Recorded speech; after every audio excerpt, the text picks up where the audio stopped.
Ya, halo, ketemu lagi dengan saya, Herin Mulyadi, yang akan kembali membahas kamera digital. Kali ini untuk sistem Fuji. Di tangan saya sudah ada sebuah kamera mirrorless Fuji X-T3 di sini. Dan saya ingin berbagi sedikit mengenai bagaimana cara mengatur setting exposure ya untuk kamera Fuji, khususnya Fuji X-T yang 1, X-T2, X-T3 atau XT4. Keempatnya memiliki kesamaan desain di mana kita kalau perhatikan di atas ini adalah roda untuk mengatur shutter speed, di sini adalah ISO, dan tentunya di lensa ada putaran untuk mengatur aperture. Kalau kita lihat kamera X-T3 atau XT yang XT2, XT4 gitu ya, memang dia termasuk yang paling kelihatan rumit dibanding Fuji-Fuji yang lain yang kelihatan lebih gampang dipakai. Ya, walaupun kalau sudah paham juga sebetulnya menggunakan XT3 seperti ini juga tidak terlalu sulit. Yang pertama kita mesti ketahui sebetulnya adalah roda ini kalau kita putar itu akan mengubah pilihan shutter speed ya, dan angkanya tentunya tertulis di atas sini. Yang kita perlu tahu adalah di sini ada tulisannya juga kalau kita putar. Kalau kita pakai live view ya kayak ini misalnya, nah di sini juga ada angkanya nih ya, 60 f2,5 misal. Jadi ini mau pakai live view atau mau pakai semacam ini bebas. Saya pilih yang tampilan seperti ini aja dulu. Nah, jadi shutter speed ini kalau di mode manual tentu kita pilih sendiri ya. Dan ada yang eh, maksimalnya yaitu 8.000 atau 1/8.000 detik. Adapun kalau saya putar ke yang paling lambat di sini adalah di 1 detik. Ya, di sini kita bisa lihat tulisannya 1 detik. Artinya kalau kita foto dengan angka ini ya shutter speednya, exposure-nya akan diambil dalam waktu 1 detik. Kalau butuh lebih lambat lagi, kita tidak ada pilihannya lagi, tapi kita bisa pilih T. Nah, kalau T artinya roda di belakang ini ya, itu kita putar untuk mengganti shutter speed. Dan angkanya terlihat berubah sampai 1 detik yang tadi nih, tapi kalau kita teruskan bisa sampai 2 detik, terus makin lambat 10 detik, 2 menit bahkan ya. Wow, ini sampai berapa? 15 menit ya angka ini. 15 menit ini adalah angka yang paling lambat. Jadi kalau kita ambil foto, ya kita perlu waktu 15 menit untuk menunggu fotonya selesai diambil. Tentunya itu T ya. Kalau kita mau putar ke B, nah B itu artinya bulb. Jadi tergantung berapa lama kita pencet ini. Kalau pencetnya lama, ya dia akan terus membuka shutternya. Itu untuk foto yang kita tidak bisa prediksi berapa lama kita akan ambil. Ya, misalnya saya pilih angka-angka yang umum ya, misalnya 125. Nah, tugas kita kedua adalah mengatur si lensanya ya. Di lensa Fuji umumnya menyediakan ring aperture seperti ini. Kita bisa putar dari bukaan yang paling besar, misalnya f1 ya. Kemudian putar jadi f1,4, f2, kemudian 2,8 dan seterusnya sampai yang paling kecilnya misalnya f16. Di sini tertulis juga ya f16. Nah, tentunya kita pilih salah satu ya, dan pilihnya kalau mau gampang angkanya aja misalnya f8. Walaupun di antara misalnya f8 dan 5,6 ada misalnya f7,1 atau 6,4, tapi gampangnya pilih saja yang angkanya sudah tertulis, yaitu kelipatan yang umum ya, yaitu misalnya f1 1,4, f2 2,8, 4, 5,6 dan seterusnya. Nah, satu hal yang juga kita harus atur sendiri di mode manual yaitu ini ya, sebuah roda yang ada di sebelah kiri yang namanya pengaturan ISO. Di kebanyakan Fuji memang ISO-nya di 200, tapi untuk XT3 ini kita bisa lihat ISO-nya dimulai dari 160. Lumayan lah ya daripada 200, tapi sebelahnya kita langsung dapat yang 200, dan kemudian kelanjutannya ada 400. Kita bisa lihat di sini tulisan ISO-nya ya, 400.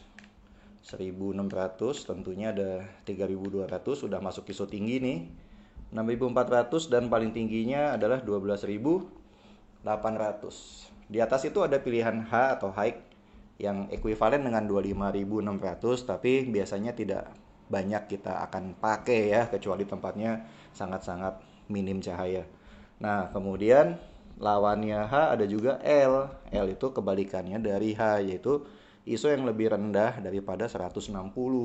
Dan ini ekuivalennya yaitu ISO 80. ISO 80 bukan ISO yang biasa kita pakai juga ya, karena kualitas gambarnya tidak sebaik di ISO 160, tapi lumayan. Misalnya kita dalam kondisi mau foto slow speed tapi tidak bawa filter ND misal, dan kalau tidak menurunkan ke ISO 80 khawatir hasil fotonya akan terlalu terang ya, maka kita bisa coba. Nah, kemudian kombinasi shutter speed, pilihan aperture, dan ISO tentunya di mode manual belum akan langsung mendapatkan exposure yang pas. Mengapa? Ya karena kita coba lihat, misalnya saya mau bidik ke ini ya, ke pot bunga ini. Kita akan sangat tergantung di tempat kita motret cahayanya sebanyak apa. Jadi kalau kita mau tahu, misalnya di sini layarnya gelap, ini artinya simulasi exposure ya. Tandanya memang kalau kita foto hasilnya akan gelap. Misalnya saya foto ya nanti dia gelap. Maka kita bisa naikkan ISO sampai dia kelihatan terang seperti ini. Tapi pilihan lainnya kita misalnya mau buka lensanya lebih besar, pakai f1 misalnya, nah ini bisa lebih terang nih ya, f1, f2. Atau ya pilihan lain yang lebih umum adalah melambatkan shutter speed. Dengan shutter speed dilambatkan, dia akan menjadi lebih terang. Nah, bila kita ingin pasti ya mengetahui exposure-nya, apakah dia pas atau tidak. Nah, di sini kita bisa lihat histogram atau plus minus. Kalau dia min 5, wah ini tandanya under sekali. Maka kita harus entah lambatkan shutter speednya sampai dia 0 gitu. Misalnya ini ya, ini 1/8 detik dia hampir 0. Atau membuka si lensa sampai f1 misal. Nah ini juga hampir 0 ya, shutter speednya saya bikin 60 misal. Nah ini udah 0 nih, exposure udah pas. Tapi ini ISO-nya 500. Kalau saya ubah ISO-nya tentu tidak pas nanti.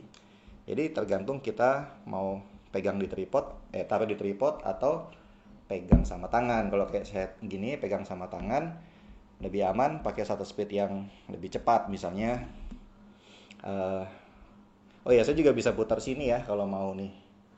Saya putar sini, nanti ada shutter speed yang tidak tertulis di sini ya, misalnya 60, atasnya 125. Kalau mau 80 gimana ya, putar sini aja. Nah, misalnya 1/80 adalah shutter speed yang saya anggap aman dari goyang kalau saya tidak pakai tripod. Dan F-nya misalnya F 1,8. Maka ISO yang pas adalah kurang lebih ISO 1600 ya. Jadi dengan tempat yang agak redup di rumah saya ini, kalau saya mau foto dengan f 1,8 dan mau pakai shutter speed 1/80 detik, memang ISO-nya harus dinaikkan sampai 1600. Itu akan lebih bijak daripada saya pakai ISO yang misalnya ISO-nya 160. Ya dia akan gelap ya, 160 dia akan gelap. Maka solusinya saya harus buka lensa lebih besar, misalnya f1. Kalau f1 masih belum juga menolong, maka shutter speednya harus saya lambatkan. Nah 1/15, tapi ya namanya 1/15 detik ini akan berisiko goyang kalau kita tidak tempatkan di tripod. Makanya setting ini akan lebih cocok kalau kita membawa tripod ya. Jadi jangan juga menyepelekan fungsi dari tripod, karena tripod bisa membuat foto kita bisa tetap bagus. Maksudnya kualitasnya bisa tetap tinggi, tidak noise, karena ISO-nya tidak usah dinaikkan. Tinggal kita bisa lambatkan shutter speednya bila perlu. Dan apalagi kita tahu juga tidak semua lensa bisa diputar sampai f1 seperti ini ya. Biasanya lensa-lensa yang ada yang f2,8 atau f4, maka itu akan lebih menyulitkan lagi kalau kita tidak memiliki tripod. Jadi teman-teman yang menggunakan Fuji khususnya XT1234 ya, yang desainnya seperti ini, tidak perlu merasa apa ya, misalnya menggunakan manual tuh agak khawatir atau kurang pede. Sederhana aja sebetulnya. Dan kalau kita sudah punya angka yang tertentu yang tidak mau kita tidak sengaja keganti, kita bisa tekan kuncinya ya. Nah, setelah dikunci maka dia akan tidak bisa diputar. Demikian juga dengan si ISO ini ya. Misalnya saya pilih 160, dah dia dikunci. Ya itulah yang bisa saya share untuk sesi singkat kali ini tentang menggunakan kamera Fuji. Di sini ada X-T3 dan khususnya mengatur exposure di mode M atau mode manual ya. Mudah-mudahan tutorial singkat ini bermanfaat buat teman-teman. Kalau ada yang masih kurang jelas boleh ditanyakan melalui komen di bawah. Oke, segitu dulu. Sampai ketemu lagi. Terima kasih sudah menyaksikan. Sehat selalu ya.